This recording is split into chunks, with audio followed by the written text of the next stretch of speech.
In this video, I'm going to show you step by step how I constructed this border print in Adobe Illustrator so that you can learn how to make your own. So let's get right into it. So the first thing we have to do is set up our new file in Illustrator in the exact size that we want the border print to be. I'm making my artboard 58 inches in height and 12 inches in width, working in RGB and 300 ppi. Your file doesn't have to be this exact size, but you do need to know that for border prints, the height of the entire pattern should be the same as the width of the actual fabric that it's being printed on, because vertically, a border print has no repeat. You'll need to design enough continuous pattern to cover the entire width of the fabric. For this example, I went with a 58-inch wide fabric, and so 58 inches would be the vertical size of my pattern. Then horizontally, a border print does have a repeat. I decided to go with a 12-inch repeat size, so therefore the width of my artboard will be 12 inches wide. The next thing I did was I gathered up some elements that I thought I might want to use on my border print. I played around with them a bit, seeing what elements I might want to mix and match, and I narrowed it down to these elements here. So I really liked these flowers, and I wanted the print to be primarily in these flowers, but I figured I would play with different scales of the flowers. I also knew that I wanted to make border stripes with patterns inside of them. So I played around with a few different options, and these here are the elements that I chose for what became my border stripes. I also really liked this element here, and I thought it went well with my flowers and that it added a little variation and a little more interest to the print. So I knew I would try to incorporate this somewhere inside of the borders. So now that I've decided on my main elements, I decided to figure out my color palette before I would actually start to construct the print. I won't get into the color palette too much, but I just made some boxes with some colors that I was picturing for this print, and I narrowed it down to these colors here, and I recolored my elements so that they would color coordinate with each other. Now you don't have to come up with a color palette first, but I did because I felt that it would help me to really know if I'm liking how my pattern construction is coming along better if everything was already in the intended colors. And I could always make more color changes later if I wanted to. Now that I have an idea of what kind of pattern variations I want within my print, it's time to start mapping it out or deciding where the divisions of the pattern are going to be. And in order to map it out, you need to consider the measurements and the divisions of the garment that you're using this for. Normally, when fashion designers design prints, they're usually designing around a specific garment or a specific collection of garments. You don't necessarily have to do that, but that's what I did in this case. I had in mind to design around a long, flowy maxi dress like this, so I went ahead and very quickly and roughly drew up half of the dress silhouette and approximately the actual size that it would be in. The only measurements that I really needed to consider here were the following. The total length of the dress, I decided that would be around 52 inches from the high point of the shoulder. The waist level, which is usually at 16 inches down from the high point of the shoulder. The basic body width at the chest, which would be about 20 inches across the entire front, or half of that would be 10 inches, and the height of the two bottom panels. The whole purpose of me drawing this dress out and thinking about these measurements at this point is that I wanted to be able to map out where I would make certain divisions on my border print pattern so that the different parts of the print would fall where I wanted them to on the dress. So now that I have a basic silhouette in the actual size here, I'm going to place it so that it's lined up just a little bit above the bottom edge of the fabric. I don't want it to be completely down at the edge because we always leave space here for seam allowance. So now that I can see where the divisions of the dress are, I can start mapping out the different parts and deciding what type of patterns I'll be placing on each section. Here's how I'm dividing this up. I'm going to make a small all-over print on the top here to go on the top of the dress above the waist. Then I'm going to have a larger scale version of that pattern down here on the area of the dress underneath the waist. Then I'm going to have a border stripe at the top edge of this top panel here, and I'll need to create some sort of pattern to fill in the rest of the panel. And then I'm going to have another border stripe at the top edge of this bottom panel here, and also at the bottom of that panel, and I'll create a different pattern to fill in the middle of this panel. So now that the divisions are mapped out, I'm going to start constructing the top part of the pattern. This part will have small all-over flowers. So I'm going to start playing with my elements and figuring out which exact scale and arrangement I like. I'm thinking that I'll do something like this. Keep in mind when you're doing this that the sides of the pattern need to repeat. So I'm placing the same elements on this right side that I have on this left side. But these are not placed perfectly just yet. I'll make sure they repeat perfectly in a little bit, but first I'm going to do something else. When I have about this much of the pattern down, I'll start making the print that's going to go directly underneath that. So in this case, I want to use the same flowers here, but in a larger and more spaced out scale. So I'm playing with the scale, making it bigger, and adding more space around the flowers, and I'm looking at what arrangement will look good underneath the smaller arrangement above it. I'm also making sure that there's a nice flow in the transition between this top section and this section underneath it. And I'm also keeping in mind that we'll need to have the same elements on each of the edges so that they repeat in this section as well. So I've decided that if I make the two patterns look kind of like this, they're gonna look good together. So now that I have a clear picture of that, I'm gonna go back to the top pattern and work that one out completely. I'm gonna fill the rest of the top section with this pattern, but first I'm gonna make sure that the sides of the pattern repeat perfectly. So I'm deleting the flowers on this edge because I know that they're not perfectly placed. So I'm gonna do that part properly now. I'm gonna select the flowers on this first edge, right click, hit transform, move, and I'm typing in 12 inches in the horizontal position because I know that my repeat width is 12 inches. And I'm typing 0 in the vertical position because I don't want the elements to move vertically at all. Then I'm going to make sure to hit copy, and as you can see, the elements on this edge have now successfully been copied to the exact same position on the other edge. After that's done, just quickly take a look at the elements in between the sides and decide if you want to adjust any of them. It's okay to move the elements in the middle around if you're not completely happy with them yet. Just don't move the elements on the sides so that you don't mess up your repeat. So now that these edges are repeating and I'm happy with this whole arrangement, I'm going to drag over all these elements and group them. Now I want to copy this group of elements and place it in the area right above the first group. So I'm going to hold Alt and Shift as I drag the group upward. And I'm placing the copy right above the first group and leaving a little bit of space in between the flowers here. And if I like how that looks, what I'm going to do is, with this copy selected, I'm going to hit Ctrl-C and Ctrl-D, which is going to copy these elements up again and move them up the same exact amount as we moved the previous group copy. And then I can keep hitting Ctrl-D until the entire top section is filled. And as you can see at the top here, the flowers are overlapping the top edge of the artboard. And as I already told you, we're not going to make a vertical repeat. But it's totally fine if your objects are coming off the page. They're just gonna get cut off at the edge, and that's totally okay because you're probably not gonna be cutting any part of the garment here. Okay, so we have our first section done now, and we're gonna tackle the middle section. We already know that we like how the flower arrangement looks here underneath the top section. So we're gonna do the same thing, and we're gonna just make sure that the side edges are repeating properly and that we're spacing out our elements in the best way. So let's delete the flowers on this side because we know that they're not placed properly. And I'm going to select the flowers on this first edge, right click, hit transform, move, and I'm typing in 12 inches in the horizontal position because I know that my repeat width is 12 inches, and I'm typing 0 in the vertical position because I don't want the elements to move vertically at all. Then I'm going to make sure to hit copy. And as you can see, the elements on this edge have now successfully been copied to the exact same position on the other edge. After that's done, just quickly take a look at the elements in between the sides and decide if you want to adjust any of them. It's okay to move the elements in the middle around if you're not completely happy with them yet. Just don't move the elements on the sides so that you don't mess up your repeat. So now that the edges are repeating and I'm happy with this whole arrangement, I'm going to drag over all of these elements and group them. Now I want to copy this group of elements and place it in the area right below the first group. So I'm going to hold Alt and Shift as I drag the group downward. And I'm placing the copy right underneath the first group and leaving a little bit of space in between the flowers here. And if I like how that looks, what I'm going to do is with this copy selected, I'm going to hit Ctrl-C and Ctrl-D, which is going to copy these elements down again and move them down the same exact amount as we moved the previous group copy. The entire middle section is filled. And as you can see at the bottom here, these center flowers are overlapping the bottom edge of where I want this section to end. They're overlapping the part where I want to start my border stripe. So we need to fix that.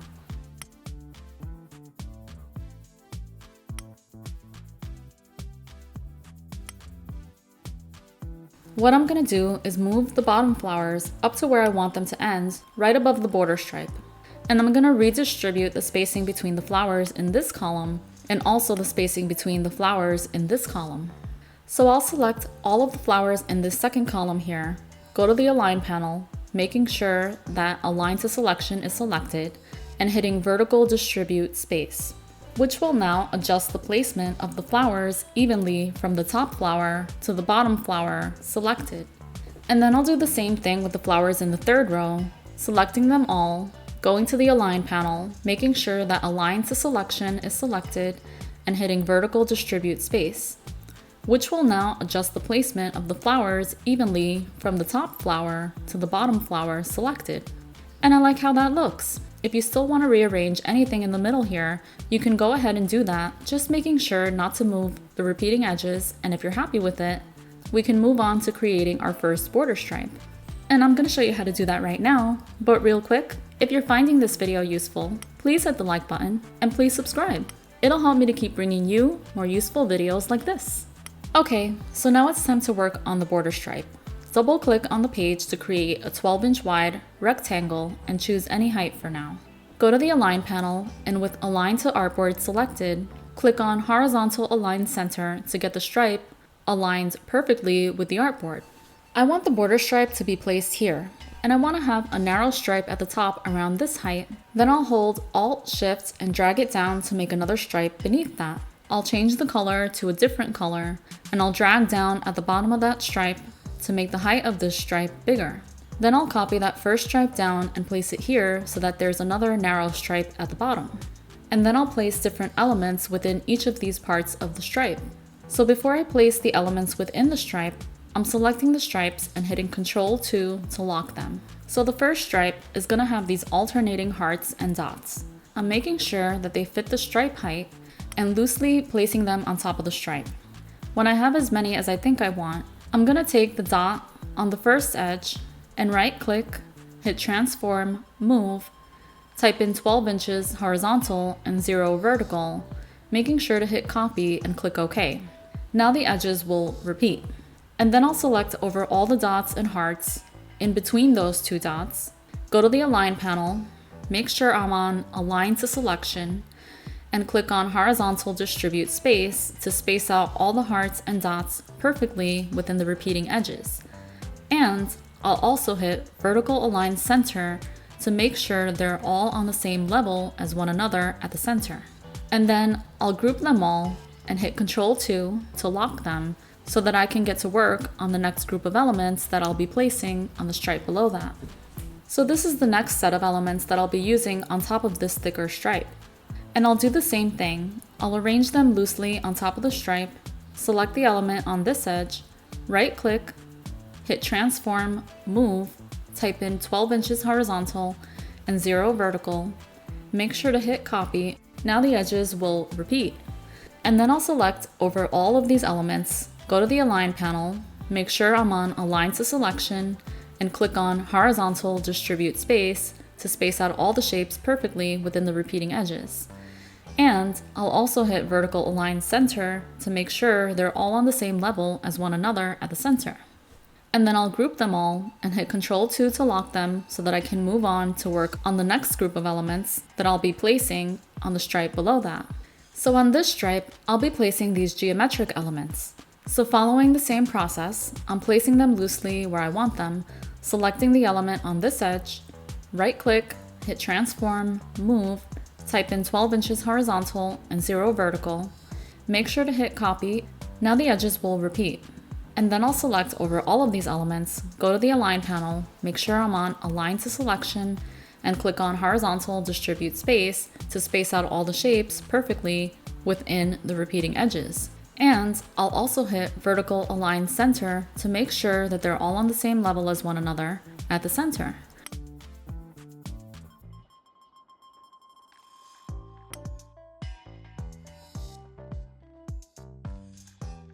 And then I'll group them. And this time I'm gonna hit Ctrl+Alt+2 to unlock everything that I had locked. The next thing I'm gonna do is group all three sections of this border stripe together, the stripes and the elements. And I want to copy them down to here and also down to the bottom. So let's select that whole group, hit Alt-Shift and copy them down to where that next section is gonna start. Release your mouse and keys, and then select this copy, hold Alt, Shift again, and drag it down to copy it again down to the bottom. And I had already marked this off at about 1 inch above the bottom edge with this guide. I'm making sure that this border stripe ends at that mark and not at the very bottom edge. We don't want it all the way down at the bottom edge because it'll wind up being lost in the fold back of our garment. So I'm just gonna keep it solid there. So now I've decided that I wanna add one more part to the border stripe, and that's gonna be here at the bottom of this section. I'm making a medium-sized solid stripe 12 inches wide, and I'm gonna fill that one in with some flower shapes in alternating colors. So I'll loosely arrange them, select the element on this edge, right-click, hit transform, move, type in 12 inches horizontal and 0 vertical, and make sure to hit copy. Now the edges will repeat. And then I'll select over all of these elements, go to the Align panel, make sure I'm on Align to Selection, and click on Horizontal Distribute Space to space out all of the shapes perfectly within the repeating edges. And I'll also hit Vertical Align Center to make sure that they're all on the same level as one another at the center. And then I'll group them. So now the border stripes are done, and we just have these two areas to fill. So for this area, I'm gonna use the original flowers that we used on the top two sections, but in a bigger scale. So I'll scale them up how I want, making sure they fit nicely within the border stripes. Select the element on this edge, right-click, hit transform, move, type in 12 inches horizontal and 0 vertical. Make sure to hit copy. Now the edges will repeat. But here, I feel that the space is a little bit too empty. So I'm gonna use these flowers here to fill in the space. So I'll play with the arrangement, place this one here, place this one here, place this one here, and another one here, and remove the branch because the large branch from the center flower is interfering with it. So once I'm happy with that, I'll go ahead and group these and move on to the last part of the pattern. So for this area, I wanna use these different shapes here. So I'm arranging them loosely, then I'll select the element on this edge, right-click, hit transform, move, type in 12 inches horizontal and 0 vertical, make sure to hit copy. Now the edges will repeat. And then I'll select over all of these elements, go to the Align panel, make sure I'm on Align to Selection, and click on Horizontal Distribute Space to space out all the shapes perfectly within the repeating edges, and I'll also hit Vertical Align Center to make sure they're all on the same level as one another at the center. And these areas here look empty, so I'll fill this part in with this flower, arrange it like this, and then I'll reflect it so that it reflects perfectly on the other side. So selecting the flower, go to the Reflect tool in your toolbar, click on the center point of your print, which I have marked here with a guide, hold Alt, Shift, and drag the flower over to the other side. Release your mouse and keys, and it'll be perfectly reflected to the other side. And I think that looks good, so I'll go ahead and group all those elements. So we're almost there, but we just have a little bit more to do. First, check over the entire print, section by section, making sure you're satisfied with it. If you still want to move any of the center elements, this is the time to do it. Once you're completely satisfied, you're going to make the background box. So select the rectangle tool from the toolbar, double click on the page, and type in the exact size of the repeat, which is 58 inches in height by 12 inches in width. I'm going to use this color for now so that you can see what I'm doing. And now, with the rectangle selected, I'll go to the Align panel and make sure that Align to Artboard is selected now. And then I'll click on Horizontal Align Center and Vertical Align Center to align the background box perfectly with the artboard. Then I'll right-click and select Arrange, Send to Back to get the background box behind all of the elements. Now we need to make our invisible bounding box behind that in order for the pattern to repeat. So selecting the background box, hit Ctrl-C and Ctrl-B to paste a copy behind that, and while it's still selected, remove the fill and make sure that there's also no stroke. Now we have an invisible bounding box behind the background box. And then I'll drag over the entire pattern, right-click, and group it all together. And if we drag that entire pattern into the swatches panel, we'll have a repeating pattern of this border print. In part 1, I had started the demonstration at this point, and I copied and pasted the pattern into my sketch file and shrunk it down before I tested the repeat. I did this in order to avoid an Illustrator crash since this is such a large pattern. But just like I showed you in part 1, when we test the repeat, we're only checking to see that the pattern repeats properly horizontally. Vertically, you'll see that the pattern looks irregular because of the fact that we didn't make a repeat vertically. That's totally fine, and you can watch part 1 to see how I deal with that on a fashion sketch. And if you're making this for actual production purposes, you'll just make sure to clearly label your actual size artwork for the factory the way that you see here on the screen. You'll clearly label that the fabric edges are here at the top and bottom, and that going in this vertical direction, this is the fabric width, so that they understand the orientation of the print. You'll make a note that the pattern is a border print and that there is no vertical repeat, but horizontally there is a repeat. And you'll give them the measurements for the height and width of the pattern. Hope that was clear. And if you want to keep learning how to make prints like a pro, check out the rest of my print pattern playlist. See you there.